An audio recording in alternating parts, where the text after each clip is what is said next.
자, 309페이지 보십니다. 309페이지. 축척 변경하고 나왔습니다. 축척 변경.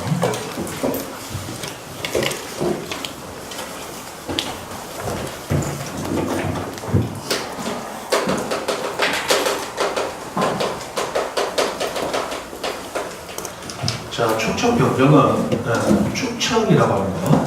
우리 실제 토지를 생긴 모양을 지도에 등록을 시켜야 되는데 실제 토지 크기 그대로 지도를 만든다 있을 수 없죠. 축소를 시켜야 된다.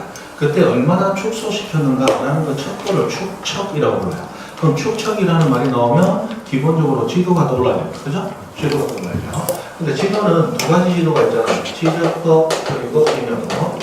여러분 두 가지가 있는데 임야도에서는 축척 변경이라는 게 없어요. 지적도에서만 축척 변경을 하는데, 자, 이 지적도에서 어떻게 축척을 바꾸느냐? 자, 작은 축척을 큰 축척으로 바꾼다.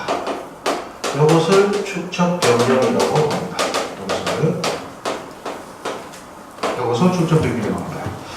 자, 그러면 우리 지적도 그리고 임야도라고 하는 두 가지 지도가 있는데, 이 지도의 축척이 지적도는 7가지 축척 중에 하나를 쓰고 임야도는 2가지 축척 중에 하나를 씁니다. 이 축척은 그동안은 우리 시험에 한 번도 제대로 나온 적이 없다가 올해 지나간 10월 27일 올해 29회 시험에서 처음으로 지적도 축척 인거 아닌거 구분하는 문제가 나왔습니다. 그래서 이 축척도 이제는 그냥 기본으로 좀 외워두시는 게 좋습니다. 자, 지적도 기본적으로 축척이 7가지가 있는데 500분의 1, 600분의 1, 1000분의 1, 1200분의 1, 그리고 2400분의 1, 3000분의 1, 6000분의 1. 자, 이 7가지 중에 하나를 쓰도록 하겠습니다. 그 중에 가장 가운데 있는 1200분의 1이 일반적으로는 제일 많이 쓰입니다. 실질적으로. 그리고 임야도는 3000분의 1, 6000분의 1 2가지 축척이 있는데 그 중에 6000분의 1이 압도적으로 많이 쓰이고 있다. 뭐 이런 얘기를 합니다. 자, 여기서 큰 축척, 작은 축척 할 때, 자, 1200분의 1을 중간에 두고 500분의 1 쪽으로 갈수록 큰 축척이라고 부릅니다. 큰 축척. 그리고 6000분의 1 쪽으로 갈수록 작은 축척이라고 부릅니다. 자, 이 축척은 큰 축척으로 갈수록 정밀도가 뛰어나고 작은 축척으로 갈수록 정밀도가 떨어지게 되었어요. 떨어지게. 자, 축척은 축소, 줄였다라는 거, 줄였다. 그러면 예를 들어서 우리 칠판이 있는데 하나의 필지라고 가정을 합니다. 필지라고 가정했을 때 이것을 500분의 1로 줄이니까 요만하게 나왔다라고 가정을 해봅니다. 500분의 1. 근데 6000분의 1로 줄이게 되면 얼마나게 나오느냐? 요만하게 나옵니다. 요만하게. 이것도 너무 좀 큰 것 같은데. 됐습니다. 자, 500하고 6000은 12배 차이가 있습니다. 분의 1이니까 6000분의 1로 줄인 거하고 500분의 1로 줄인 거하고는 6000분의 1로 줄인 것보다 500분의 1로 줄인 게 보다 길고 크게 나타나겠죠? 맞죠? 그렇다면 자, 지금은 이렇게 반듯하게 직사각형인데 여러분이 아직은 안 친해. 이제 조금 있다가 한 1, 2월 들어가고 많이 친해지면 그 다음부터는 학원 올 때 이제 짬돌도 가져와서 공부한데 위해서 짬돌 던지는 놀이도 하고 그래서 자, 근데 잘못 던져가지고 칠판을 찍었어요. 칠판 찍었어요. 그러면 그 칠판에 약간 찍혔는데 자, 칠판이 가다가 약간 찍힌 것도 500분의 1에서는 이렇게 나타날 수 있더라. 근데 6000분의 1로 줄였어요. 여기서 요만큼 찍힌 거 나타난다, 안 나타난다? 안 나타나요. 그래서 현실적으로 토지의 경계, 토지의 모양을 보다 정밀하게 알 수 있는 것은 6000분의 1만큼 줄인 게 아니고 500분의 1로 줄인 게 훨씬 토지의 형상을 정밀하게 알 수 있다는 거예요. 맞습니까?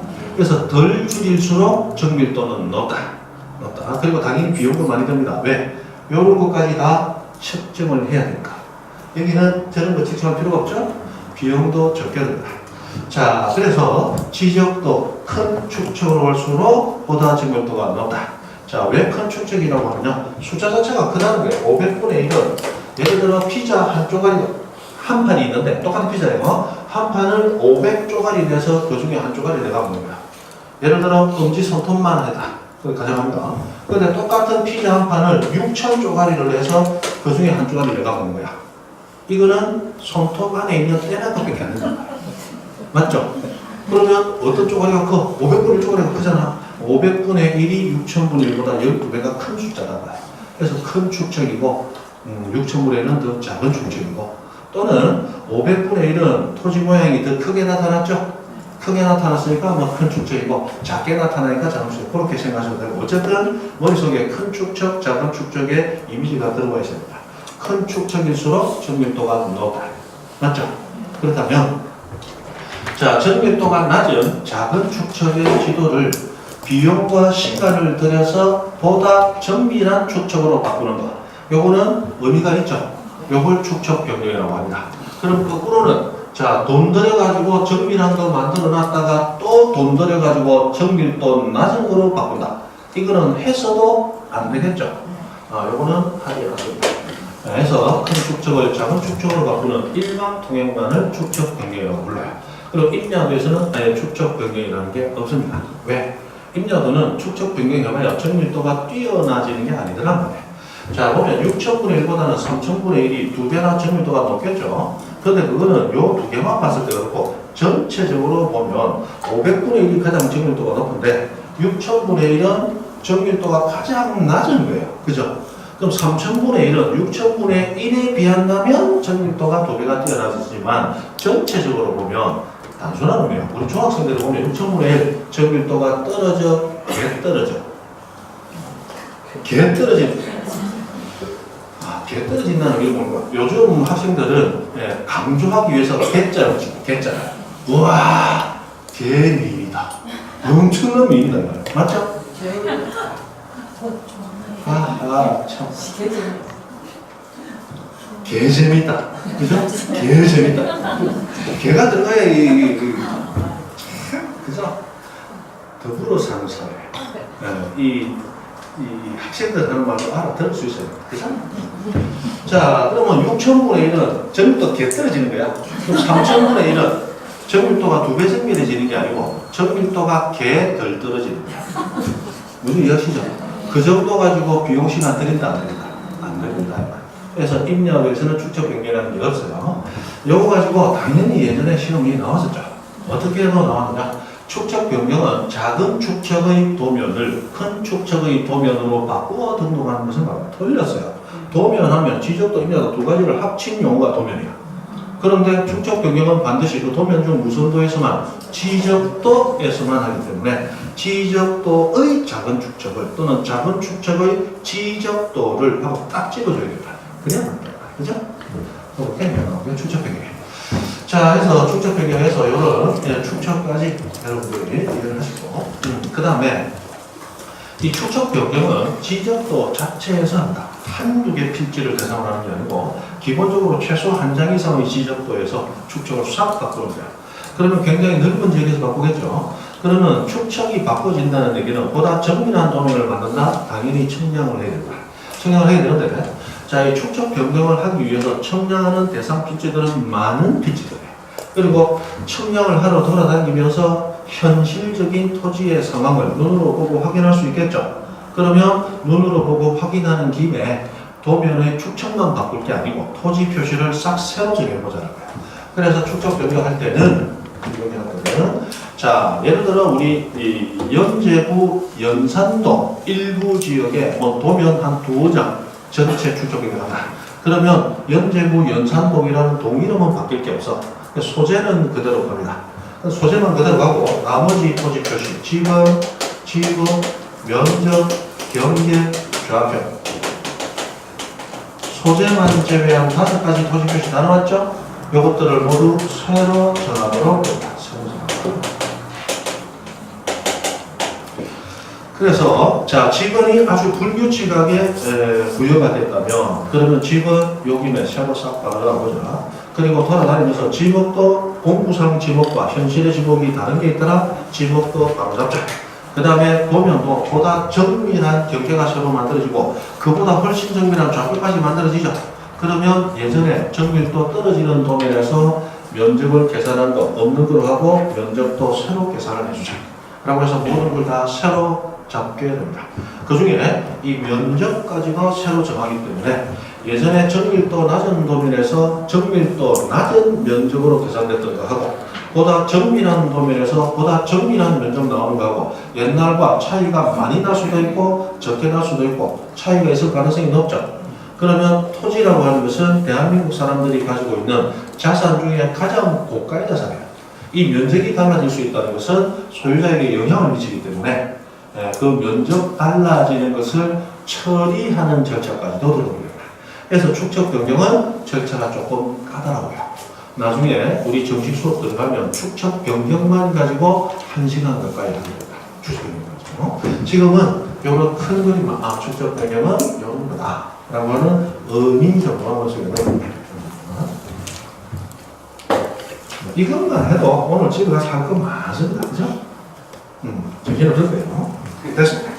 자, 넘어가시고 311페이지 가면 등록상 정정인이 소유자 정인이 하는 게 나오는데 이런 부분들은 정정은 지금 할 수도 있겠지만 그러나 이 정리 부분 들어가면 여러분이 이 등기에 관한 어떤 기본 지식이 좀 있어야 됩니다.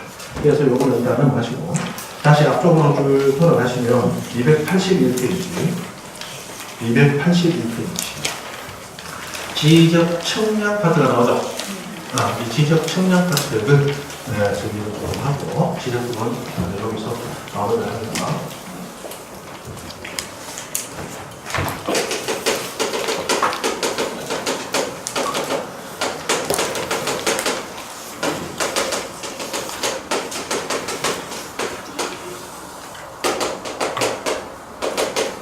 자, 면적과 경계와 좌표 이 세 가지를 정하기 위해서는 청량해야 된다. 그렇습니다. 자, 이때 이 면적과 경계와 좌표를 정하기 위한 청량을 지적 청량이라는 이름으로 부릅니다. 우리나라는 이 청량이 종류가 많아요. 일반적으로 하는 일반 청량이 있고 공공의 목적으로 하는 공공 청량이 있고 수로조사하기 위한 수로조사 청량이 있고 여러 가지 청량이 존재하는데 그런데 그 청량이 면적, 경계, 좌표와 연계되어 있는 청량인데 그것만을 지적 청량이라고 부르고 이 지적 청량 파트에 대해서 시험이 한 문제에서 많이 나올 때는 두 문제까지도 나오는 경우가 있습니다. 자, 그 청량했으니까 이거 기계 그런 거 전혀 안 배웁니다. 기계 그런 거 전혀 안 배우고 자, 청량은 누가 의뢰할 수 있는가? 그리고 청량은 누구에게 의뢰를 해야 되는가?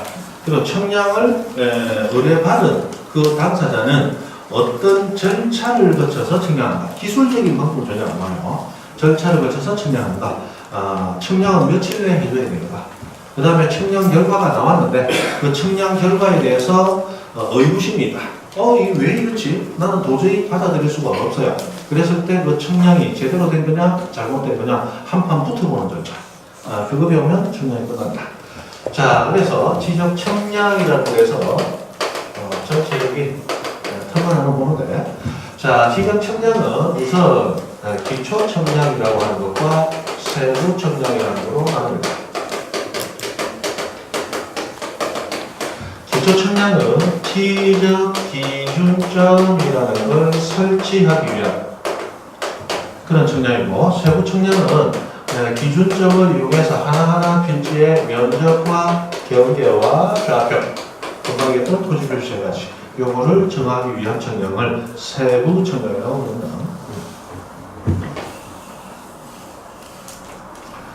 자, 이거 우리나라가 땅콩이다. 우리나라죠? 너는 미술 실력이 뛰어나서 땅콩 맞죠? 자, 여기 중간에 38선으로 이렇게 되면 3번 지나가고 동격, 경위 125, 127, 129도가 이렇게 지나갑니다. 자, 이렇게 경위도가 교차하는 세 점을 우리 청량에서는 청량의 3대 원점이라고 부르고 이 원점으로부터 청량이 시작되는데 경위도는 세계적으로 약속이 되어 있죠. 그래서 그 점은 정확히 찍을 수가 있습니다. 그러면 이 점을 정확히 집어서 이 점들로부터 위치 거리 각도를 재면서 청량을 할 때는 이 점을 기준하고 기준을 미리 잡아 놓을 테니까 이 기준이 되는 점을 기초로 해서 청량하라 라고 해서 기준이 되는 점을 미리 잡아놔요. 이 기준이 되는 점을 지적 기준점이라고 부른다는 거예요. 지적 기준점. 이 지적 기준이 되는 점이 세 점이 있습니다.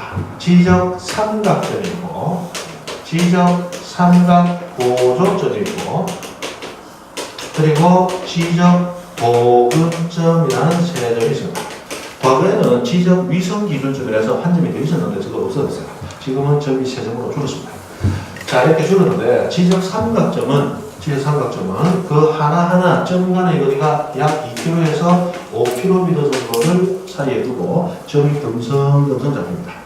그런데 2km에서 5km까지 떨어져 있는 점, 우리나라는 산지가 많아서 이 경사들이 많아.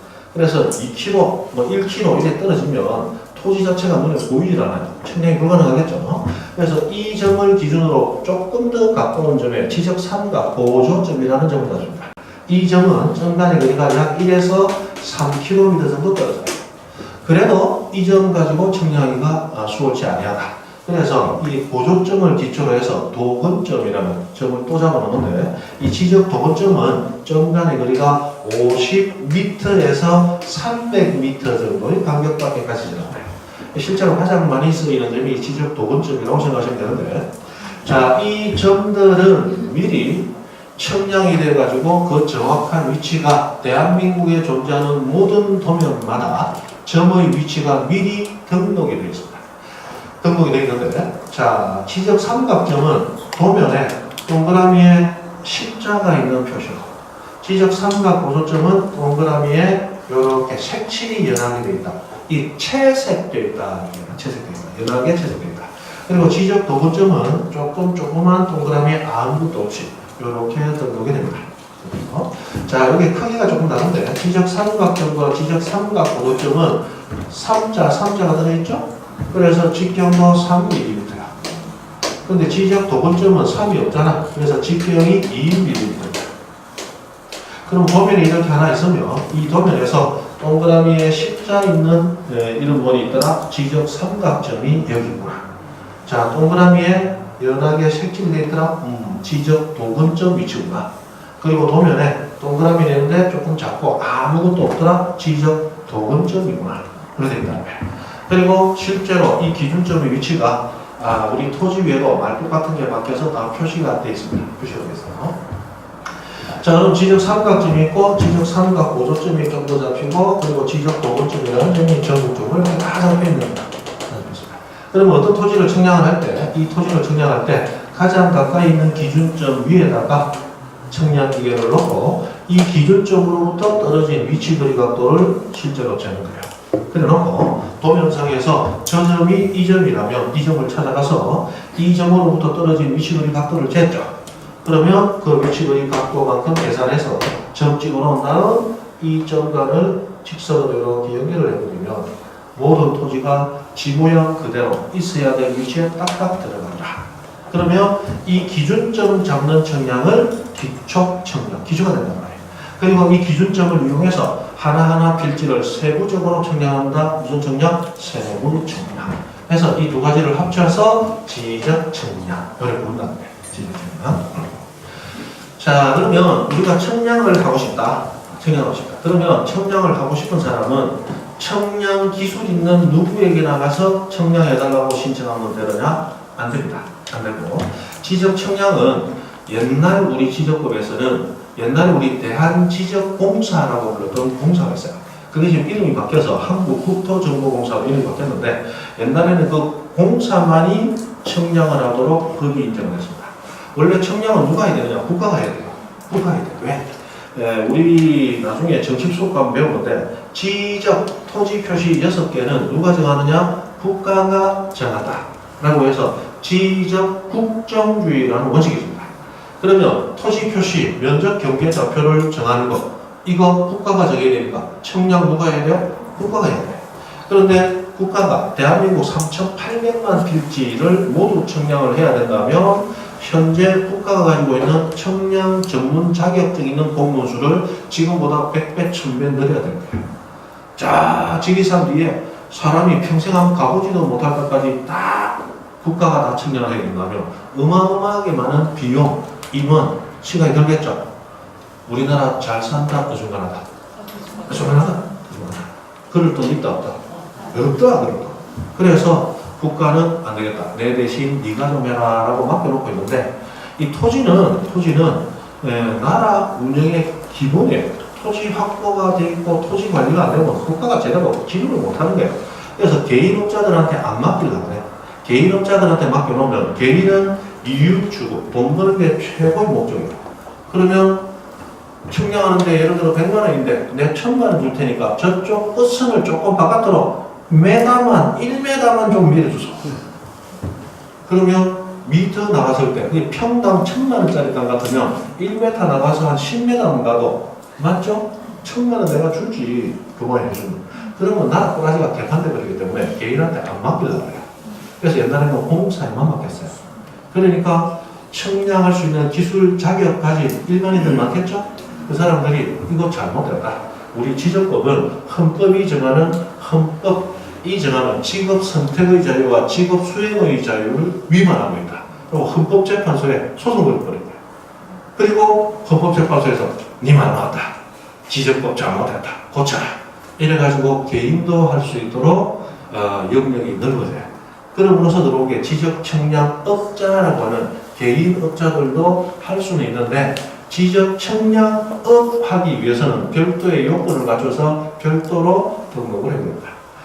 자, 어쨌든 지적청량은 아무나 한다, 정해진 자만 한다. 정해진 자만 한다. 그러면 우리가 청량을 의뢰를 하는데 청량을 자, 청량을 의뢰할 수 있는 사람은 소유자만 할 수 있느냐? 그건 안 해요. 소유자 이외에 이해관계인도 청량 의뢰할 수가 있습니다.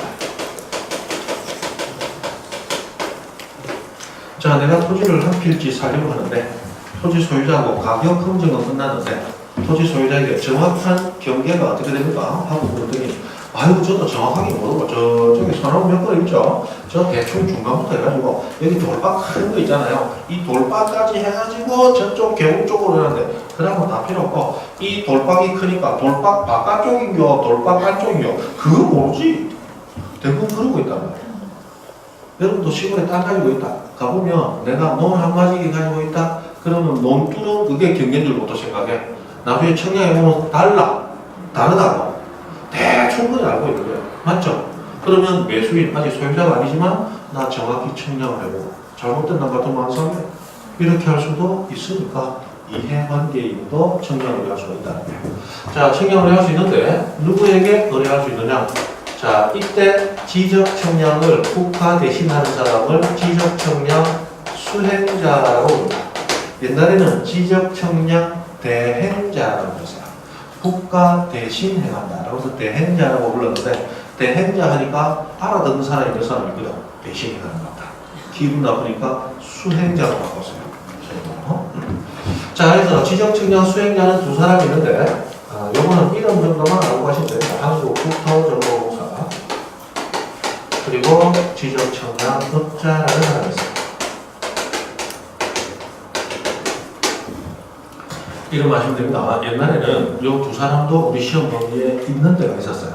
그래서 공사는 구성이 어떻게 되고 어떻게 심의를 하고 안에서 또 어떤 권한을 가지고 잘못했을 때 벌칙이 어떻게 되고 업자가 되기 위해서는 또 어떤 인적 요건, 물적 요건을 갖춰가지고 어떤 청량만 할 수 있고 뭐는 할 수 없고 그 다음에 등록하기 위해서 어떻게 하고 이렇게 다 있었어요. 옛날에 그거 다 외웠습니다. 근데 지금은 샥 빠졌어요. 이름만 하시면 됩니다. 이런 사람이 있다. 일반인들은 일반 청량업자들은 지적 청량 못한다. 카드라. 저는 아시면 되겠어요. 자, 여기서 이 지적 청량 수행자는 국가를 대신해서 청량을 하지만 국가기관은 아닙니다. 그래서 국가기관이 아닌 이 사람들이 청량하고 나온 결과를 그대로 등록하고 공시를 하게 되면 지적사항은 국가가 정한 게 아니고 이 사람들이 정한 게 되어버리겠죠. 그래서 우리 지적법은 이 수행자는 지적 청량을 하기 위해서 지적소관청이라고 하는 국가기관하고 계속 유기적인 연결관계를 가지고 청량해라. 요구를 합니다. 그래서 수행자는 의뢰를 받으면 의뢰가는 그 다음 날까지 지적청량 의뢰를 받아서 이렇게 수행하려고 합니다.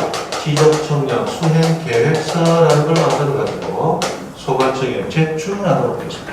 이 대신 내가 이렇게 의뢰받아서 합니다. 라고 보고하는 형식이에요. 그리고 지적청량을 합니다. 자, 청량을 하면 그러면 그 청량의 결과물들이 나옵니다. 뭐 청량 결과 도니, 면적 측정 문의하고 나오는 것들이 있어요. 자, 이런 것들을 바로 어뢰인에게 교부해서 알려주지 못합니다. 만약 이 상태에서 바로 어뢰인에게 결과를 알려주게 되면 그럼 이 청량 결과는 국가가 정한 거예요? 이 사람들이 정한 거예요? 이 사람들이 정한 거예요. 그래서 이 사람들은 청량의 결과물을 국가기관인 소관청에 잡아넣어서 검사를 받도록 했습니다. 이걸 청량 검사 또는 검사 청량이라고 불러요. 그러면 소관청이라는 국가기관이 검사를 해서 잘 됐네, 오케이 하고 콜 사인을 내려주면 청량은 이 사람들이 했지만 그 청량 결과를 승인하고 받아주는 것은 국가가 합니다. 그래야 지적은 누가 정했다? 국가가 정했다라고 할 수 있다. 그래서 청량 검사 과정을 거치도록 하고 그리고 검사 결과 제대로 된 청량 결과물들 통칭해서 청량의 성과로 나온 도면, 청량 성과도 등 이렇게 보입니다. 이것들을 소관청은 다시 수행자에게 보내줍니다. 아, 잘 됐어. 요거 가지고 그대로 알려줘도 되겠어. 하고 결정은 국가기관이 했어요. 그러면 지적사항 누가 결정했어요? 국가가 정했다. 이렇게 한다는 거예요. 그러고 나면 수행자는 비로소 어뢰인에게 교부할 수 있습니다. 이렇게 왔다 갔다 하는 것은 지적 국정주의 요건 때문에 그런 거예요. 그래서 이런 식으로 가는 거예요. 자, 그러면 우리는 바빠. 잔금을 지급하는 만약 청량하고 제대로 결과가 나오면 잔금 지급하고 끝낼 거고 아니라면 계약은 의무를 합니다. 그리고 청량을 했더니 청량 결과는 내후년에 나옵니다. 이러면 뭐 우리는 의미가 없잖아. 그래서 이 청량하는 기간, 검사하는 기간도 법으로 정해졌습니다. 이 기간 계산하는 것도 가끔씩 시험에 나옵니다. 그렇죠? 자, 그래서 청량 기간에서 원칙 가장 원칙적으로 청량 기간은 5일을 합니다. 법에서. 그리고 청량이 끝나면 검사를 하게 되는데 검사 기간은 4일을 줘요.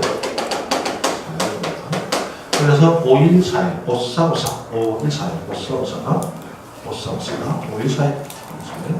근데 이건 원칙이 그렇고 예외가 있다. 예외. 그래서 예외가 우선 1, 예외 1 해놓고 보니까 예외 2도 있다는 얘기죠. 예외. 자, 이렇게 청량을 하고 검사를 하는 것은 기존에 설치되어 있는 기준점을 이용해서 순조롭게 청량을 하는 경우를 얘기합니다. 근데 청량을 갔더니 올해 여름에 태풍, 산사태 등으로 인해서 땅이 미끄러져 넘어지면서 기준점이 유실되고 없어졌다. 그럼 기준점 새로 잡아야 될 거 아니에요. 그럼 기준점을 설치하는 기간이 원래 이 기간에 더하기가 됩니다. 그래서 자, 기준점을 새로 설치하게 되는 경우 그때 이 기준점의 개수에 따라서 얼마 기간을 더 줄 것이냐가 달라집니다. 자, 우선 한 점을 설치하든 15점을 설치하든 15점 이하, 즉 15점까지는 무조건 4일을 넣어줍니다. 그리고 만약에 15점을 초과했다면 그때 그 초과한 매점마다 하루씩을 계속 더 더해주도록 되어 있습니다. 하루씩. 자, 그럼 기준점 설치하기 위해서 기준점은 좀 멀리 있을 가능성은 산꼭대기 있을 수도 있고 그럼 기준점을 설치하기 위해서 준비하고 가고 다시 돌아오는 시간이 필요한데 준비해서 가고 오고가 문제지 한 점부터 15점까지는 넉넉하게 4일만 더 주면 될 거다. 근데 15점을 넘어서 더 설치를 한다면 더 설치할 때는 날짜가 더 더해져야 되죠. 그러면 4점까지는 하루씩을 더 주자 이렇게 한다는 거예요. 그러면 자, 실제로 기준점을 예를 들어 21점 설치한다. 21점 설치한다.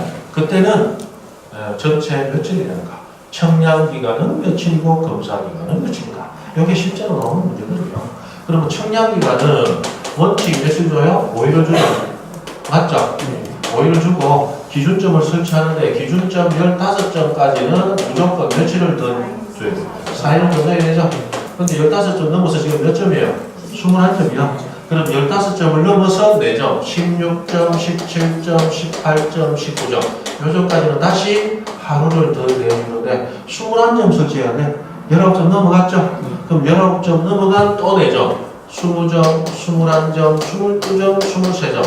요점 설치될 때까지 다시 하루가 더 더해져야 되는데 21점 여기 있네. 그럼 더 더해줄 필요는 없죠? 그럼 요걸 다 합치면 청량기간이 나온다. 5일, 4일, 하루. 며칠이에요? 10일.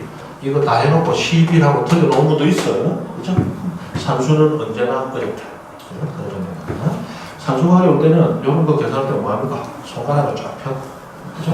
그리고 신발 묶고 양말 묶고 바닥을 딱 내놓고 그래갖고 세 번 절대 안 틀리죠?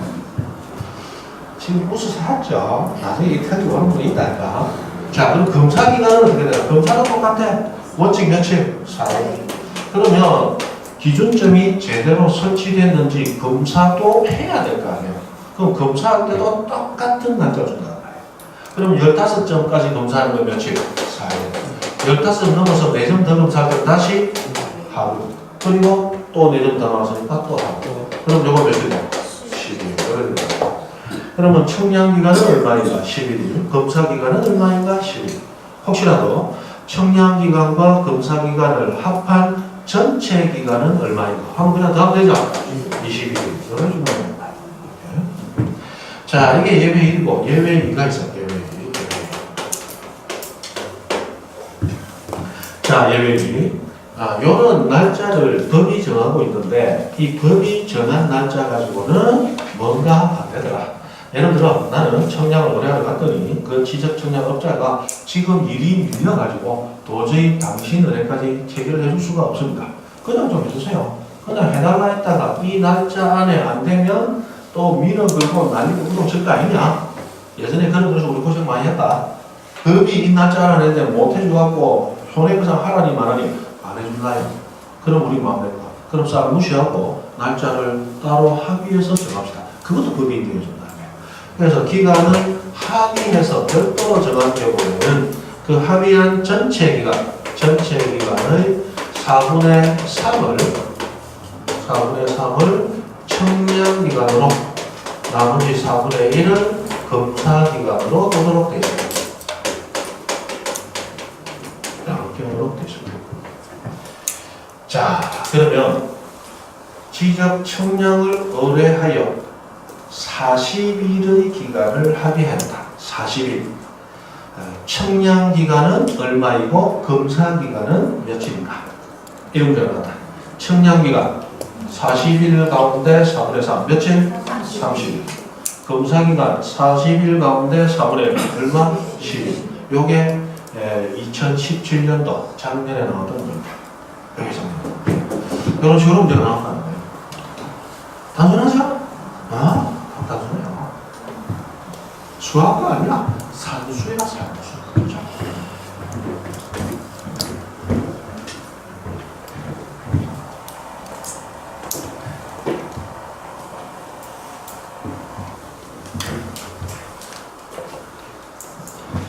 자, 그리고 이 지적 청량을 의뢰했더니 결과가 나왔습니다. 결과가 나왔는데 그 결과에 대해서 우리가 의구심이란다. 이거 안 맞는 것 같아. 청량 잘못된 것 같아. 이럴 리가 없는데 그러면 한 판 붙어볼 수가 있어요. 이 한 판 붙어보는 것이 283페이지 가시면 283페이지 거기 02 지적위원회 및 지적청량 적부심사라고 나와있죠. 자, 지적청량 적부심사 지적청량이 적절한지 부적절한지 심사받는다라고 해요. 그러면 지적위원회라고 하는 그 기관은 뭐냐? 적부심사를 제기하게 되면 그 적부심사에 대해서 적절하냐 부적절하냐 심의해서 의견을 내려주는 기관이 지적위원회입니다. 그러면 1번 지적위원회 해놓고 두 가지 지적위원회가 나눠있죠. 자, 지방지적위원회하고 오른쪽 중앙지적위원회에서 파란 바탕에 지적위원회 두 가지로 나눠져 있습니다. 지금 여기서는 대략적인 틀만 와서요. 자, 지방지적위원회는 시도에 두고 중앙지적위원회는 국토교통부에 둡니다. 국토교통부에 두는데 자, 저 밑에 쭉 중간 밑에 내려가다 보면 심의 의결 해가지고 지방지적위원회는 지적 청량 적부 심사라고만 되어 있죠. 지금 찾습니까? 심사라고만 되어 있죠. 그래서 지방지적위원회가 하는 일은 지적 청량 적부 심사가 제기되었을 때 거기에 대한 심의 의결 권한 하나밖에 없습니다. 그러나 오른쪽 중앙지적위원회는 1, 2, 3, 4, 5 해가지고 5가지 권한이 있죠. 그래서 시험에 주로 자주 나오는 것은 중앙지적위원회의 심의 의결 권한이 아닌 것은 이게 주로 나옵니다. 그래서 중앙지적위원회하고 1, 2, 3, 4, 5 나오는데 거기 3번을 보시면 지적청량 적부심사에 대한 재심사 이렇게 나와있죠. 그러면 우리는 지적청량 적부심사를 몇 번에 걸쳐서 할 수 있느냐? 2번에 걸쳐서 할 수 있습니다. 그래서 지방지적위원회한테 적부심사 제기해서 내 토지 꼬라지가 왜 이러냐? 잘못된 거 아니냐? 한번 붙어보자. 할 수 있는데 지방지적위원회의 적부심사 결과도 마음에 안 들더라. 그러면 두 번째 누구한테 가서? 중앙지적위원회한테 가서 재심사라고 해서 한 판 더 붙어볼 수 있는 거예요. 합해서 몇 판? 두 판까지 붙어볼 수 있습니다. 두 판까지. 우리나라는 원래 3판 민족이기 때문에 3판을 가야 되는데 요즘 마트 같은 데 가면 새로이 1+1에서 2판이 많이 나오죠. 그래서 적부심사는 1+1, 2판으로 갑니다. 우리나라는 항상 3판인데 얘는 2판이에요. 우리나라는 그렇잖아, 그죠? 가위바위보 해서 물건 사오기 해도 가위바위보 내가 이겼다? 그럼 나는 안고 상대방 뭐라 한다? 보도 안 하고 돌아서 갖고 막 손등 문대고 난리 난다. 이게 뭐하러 사람가? 그러면 뭐 3,4파이지. 맞죠? 무조건 다 3,4파이잖아. 소송도 몇 판이에요? 3,4파잖아, 소송도. 그래서 지방법원 한 판, 고등법원 2판, 대법원 3판. 소송도 기본적으로 3판이에요. 그런데 적부심사는 2판밖에 안 합니다. 자, 그러면 지적청량 적부심사하고 그 전체적인 절차를 간단하게 한번 보시고 들어가자.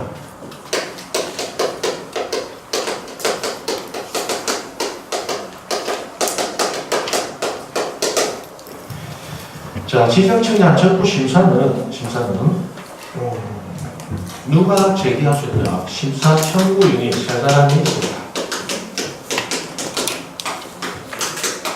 자, 아까 우리 청량을 의뢰할 수 있었던 자, 토지 소유자 플러스 이해관계인 있었죠? 이 사람들은 그 결과에 대해서 적부심사 당연히 청구할 수 있습니다. 근데 이 사람 이외에도 실제로 청량을 의뢰받아서 해준 사람이 누구예요? 지적청량 수행자라는 사람이 있었죠? 그 수행자도 적부심사 의뢰할 수 있도록 되어 있습니다. 지가 청량한 것을 지가 적부심사 청구할 수 있어요.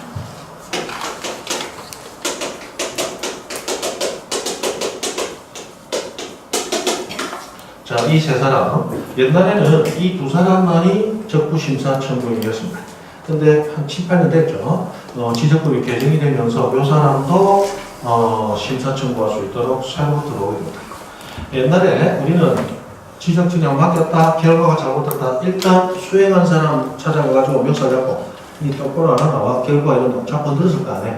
맞죠? 그러고 나서 아이고 그게 아니고 이러면 됐다, 적부심사 청구하는 그때 가게 됩니다. 그런데 수행자가 이제 드디어 들어감으로써 이제 수행자는 옛날에 벌게 갖고 얼굴 오면 일단 목에 뭐부터 와이셔츠 단추부터 그래야 돼요. 안 그러면 잘못하면 목이 쪼린다. 그래서 걸립니다. 근데 지금은 오히려 손포도 오면 탁 치고 내가 오히려 멱살 잡고 가보자. 그대로 적부심사 청구할. 이제 능동적인 방어가 가능하다. 그 생각이 되겠죠. 자, 해서 심사청구인이 심사를 청구하려고 하는데 심사 청구서를 써서 일단 시도지사에게 제출하도록 되죠. 시도지사인데 이 시도지사에게 제출하도록 함으로써 시도지사를 거쳐서 심사를 제기합니다. 거쳐서 누구에게 지적청량 적부심사를 청구하게 되느냐? 지방지적위원회에 청구하게 됩니다.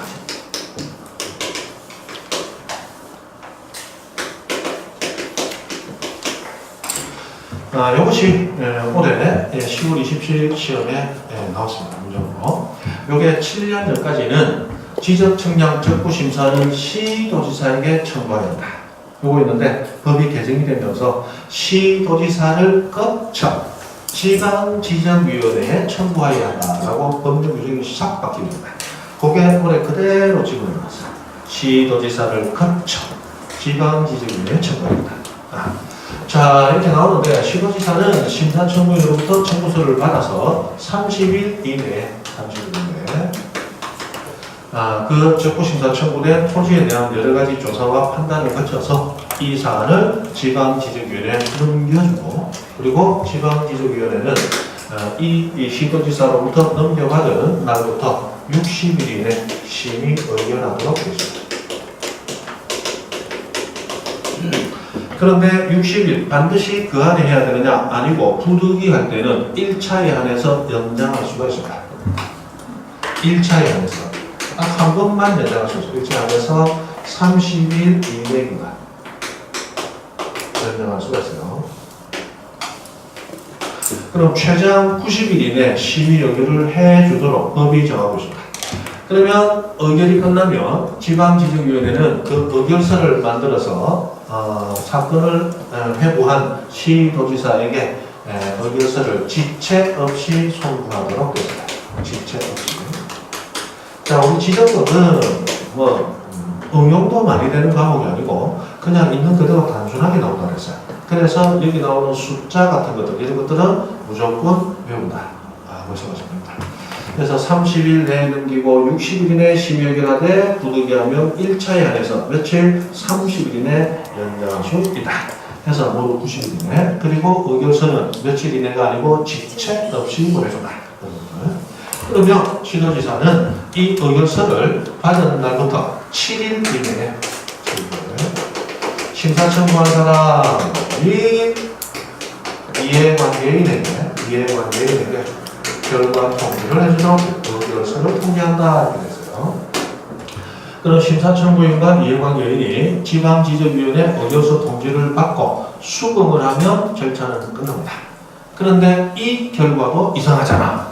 하게 되면 재심사 한 번 더 청구할 수 있죠. 이때 재심사 청구는 이 의결서 통지 받은 날부터 90일 이내에 재심사 청구를 하시는데 90일 이내. 일단 재심사 청구서를 누구에게 내느냐? 국토교통부 장관에게 내므로서 국토교통부 장관을 거쳐가도록 하고 있어요. 그리고 국토교통부 장관은 이 사안을 중앙지적위원회에 넘기게 됩니다. 자, 그러면 국토교통부 장관, 위에는 시도지사, 아래는 중앙지적위원회, 위에는 지방지적위원회. 자, 이렇게만 다르고 나머지 절차는 똑같습니다. 자, 시도지사 며칠 이내 넘겨요? 30일 이내. 그럼 국장도 며칠 이내 넘겨요? 30일 이내. 자, 지방지적위원회 며칠 이내 심의 의결해요? 60일 이내. 1차 안에서 며칠 이내? 30일 이내. 역시 똑같습니다. 그대로 60일 이내 심의 의결하되 부득이하면 1차 안에서 30일 이내 연장 가능. 그리고 의결서를 만들어서 국토교통부 장관에게 역시 뭐 없이 지체 없이 똑같이가요. 그리고 국토교통부 장관은 시도지사처럼 이 의결서 결과를 7일 이내에 누구에게? 심사청구인 및 이해관계인에게. 사람은 다르지 똑같죠? 여기 보니까 복잡하게 보이지만 안 복잡해요. 똑같아요. 우리 아파트 들어가면 1층 들어가가지고 보는 광경, 2층 들어가서 보는 광경 같아요? 달라요? 달라요? 이상하다. 옛날에 제가 단독주택에서만 오래 살다가 아파트를 처음 분양받아서 들어갔습니다. 저 알락동강 SK라고 있어요. 거기 처음 1999년에 분양받아 들어갔습니다. 처음에 9층에 살았어. 9층에 사는데 아무 생각 없이 쭉 올라가다가 누군가 올라가다가 10층 누르고 뭐 12층 누르고 옛날 밑에 애들 장난치고 가잖아요. 아무 생각 없이 가다가 헉 열려. 들어가서 문 열려 있어. 또 들어가니까 똑같아. 그러니까 신발 벗고 들어갔더니 누군겨? 당신은 누군데? 이라고 나는 내대로 왜 나무 집에 함부로 들어갈까? 그 사람 왜 나무 집에 들어오네? 처음 들어가서 그렇게 되더라고. 왜? 똑같으니까. 중문 달고 뭐 하는 거는 와가지고 보고 이쁜 거 보고 댕기잖아. 아, 전부 단독주택 사시는 거예요? 그런 사람 그래요. 맞죠? 그렇잖아. 한 번씩 그런 거 나오잖아. 아침에 자고 일어났더니 옆에 여자가 처음 보는 여자가 누가 돼. 그죠? 아침에 자고 일어났더니 남편이 자고 일어났더니 처음 보는 남자가 자고 술이 취하고 뜨게 되고 폭우는 소리도 비슷했는데 사람은 다르더라고요. 그래서 자, 그러면 여기는 말하자면 201호고 여기는 101호가 되거든요. 그러면 거실 똑같고 맞죠? 안방 똑같고 거실에서 안방까지 가는데 30일 걸려야 된다면 똑같단 말이에요. 맞죠? 안방에 가서 잤다 하면 60시간 잤다 60일 잤다 똑같다. 방만 다르고 똑같다 이 말이에요. 그런 거 없죠? 네. 그런 거 없잖아. 그렇게 적부심사가 진행되고 끝이 납니다. 별거 없죠? 그래서 적부심사까지 끝나면 지적법이 끝나게 됩니다. 네, 지적법 우리 쭉 해보니까 그 안에 좀 더 구체적이고 세밀한 것들은 우리가 좀 넘어갔지만 기본적인 뼈대는 보니까 별거 없죠? 우리 처음 보겠어요. 지적, 제도, 그 다음에 지적, 직원, 직업, 면적, 경제자표 어떻게 정하느냐 봤어요. 그 다음에 오늘 보고 그게 등록되는 지적공부 받고 그리고 지적공부에 등록되는 토지표시 생기고 변화되고 없어지는 거 여기 있구나. 맞습니까?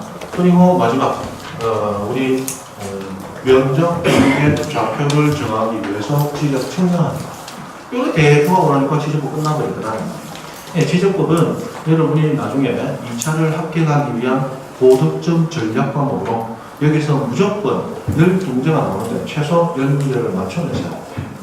그리고 우리 다음 주부터 하게 될 등기법은 12문제가 똑같이 나오는데 생각 빠지게 열심히 해서 최소 반만 맞추자. 많이 까먹지 말자. 하고 등기법을 하십니다. 등기법은 최소 5문제는 맞춰야겠다.